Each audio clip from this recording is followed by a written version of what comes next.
Hey bestie, you know what you're here for. It's that time when I get to ramble to you about all the books I read in January. And guess what? There's some 4 and 5 star reads in here. Let's get rambling. So listen up. Before I start getting into these books, make sure you check trigger warnings for all of them. Okay? All right, bestie. So the first book that I read in January, and it was actually my book club's book pick of the month. I'm Glad My Mom Died by Jeanette McCurdy. Did I say Jeanette? Listen, Jeanette McCurdy, okay? So for this one, I rated it 5 stars, and here's why. For the record, I'm glad her mom died too. I know that's crazy to say, but I kind of agree with Jeanette on that one, and you'll understand why when you read it. I absolutely loved this book. This memoir impacted me so much.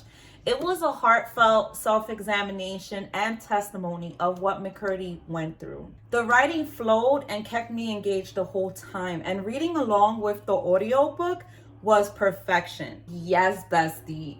Jeanette McCurdy narrates it herself, which made the experience even better. I love how she takes us into the world of child acting and how horrifying Hollywood really is, while also showing how manipulative love can be. Jeanette talks about how most of her life was spent trying to be what her mom wanted her to be at the cost of her own happiness. So this quote is the perfect representation of exactly what I just mentioned. I realize that she's happy and I'm not. Her happiness came at the cost of mine. I feel robbed and exploited. Yes, that's just one of the many quotes in this book and the many feelings that Jeanette felt when it came to her mom. The fact that a mother can go to the extremes that her mom did to live vicariously through a child is insane. It's just mind-boggling to me, and I still cannot believe that this is what was happening behind the scenes. I'm telling you, bestie, it just was a lot to take in. The relationship that Jeanette and her mom had was like a toxic cocktail of confusion, manipulation, and pain. It was just so sad.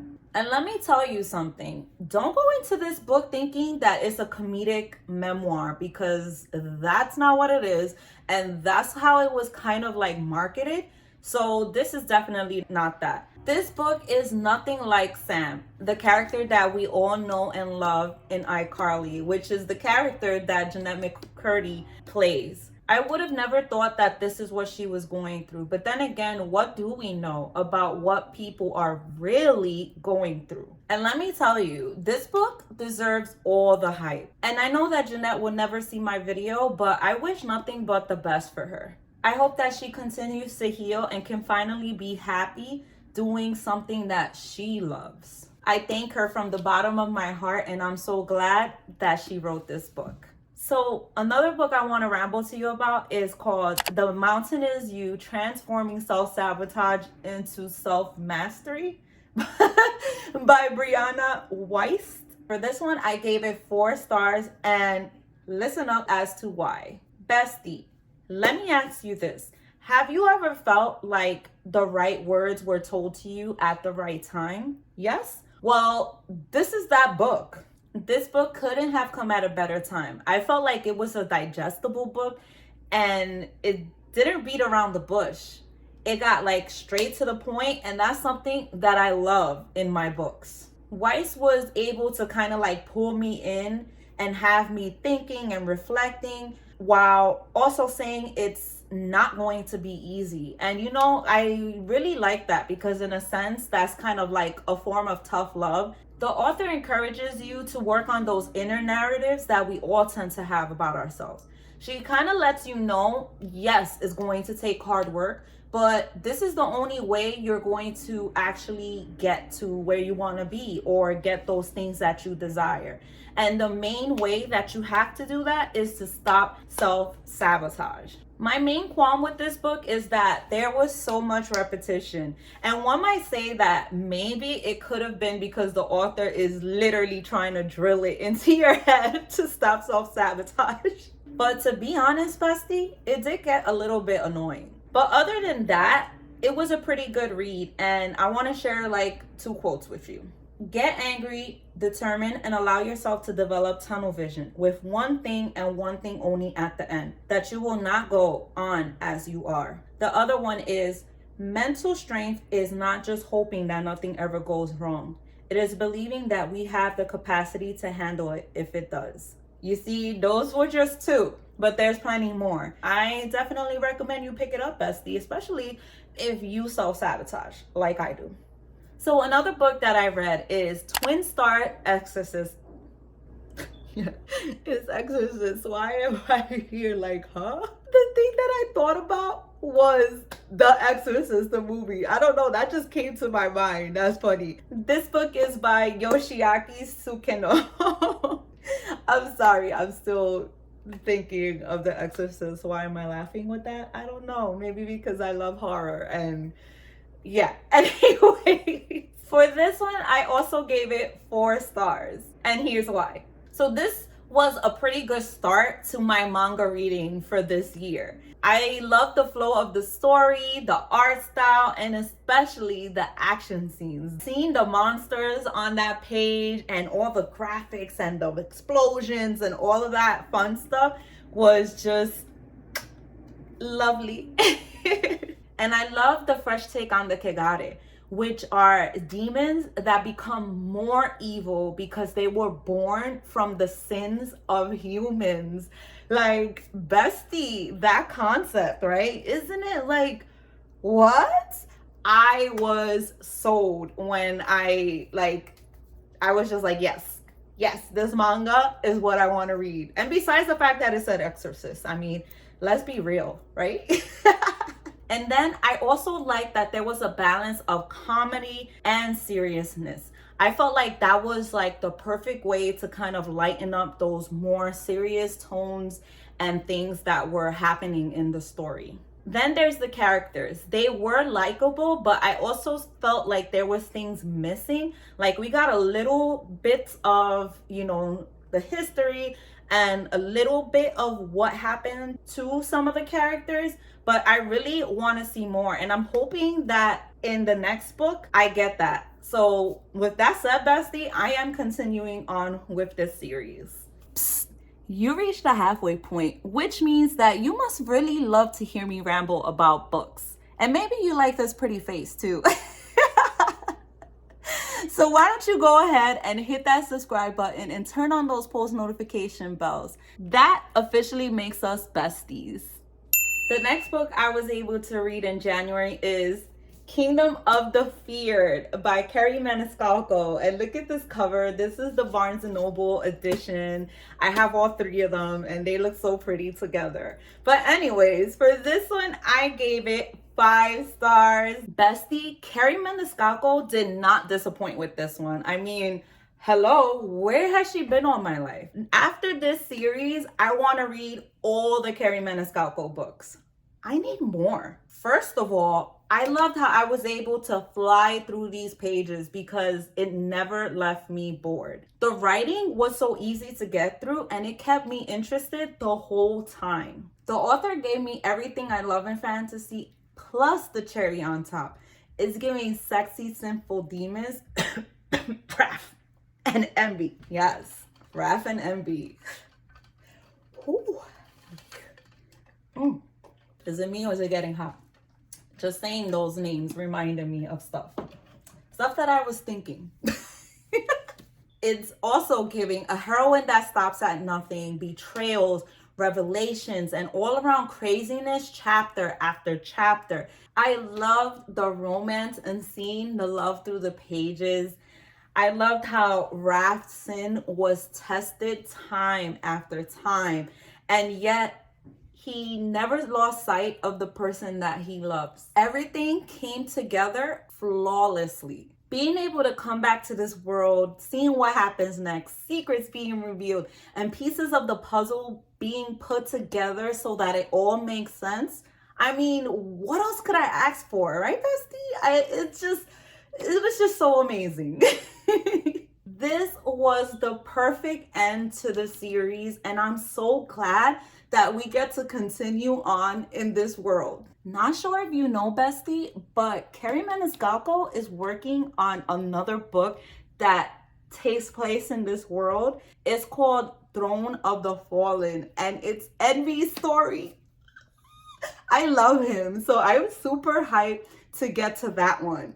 And if I'm not mistaken, it comes out in October, just like this book did. You know, I'm counting down for that. I can't wait. I just can't. Another book that I've read is Wondersmith, The Calling of Morrigan Crow by Jessica Townsend. And the little illustrations that are on the chapter pages, those were by Beatrice Castro. I rated it 5 stars, and here's why. So this one is the second book to the Nevermore series. And most of the time, to be honest, the second book just does not hit. I always tend to have that problem. However, just like the first one, I love this one too. I was so happy to be back in this magical, whimsical world of Nevermore. Townsend sure does know how to weave a great story. This one gave me the good, the bad, and the ugly, yet you get to still have fun along the way. There were so many things that happened to Morrigan within the Wonder Society, yet everything seemed to take shape into the bigger picture, which made the perfect story.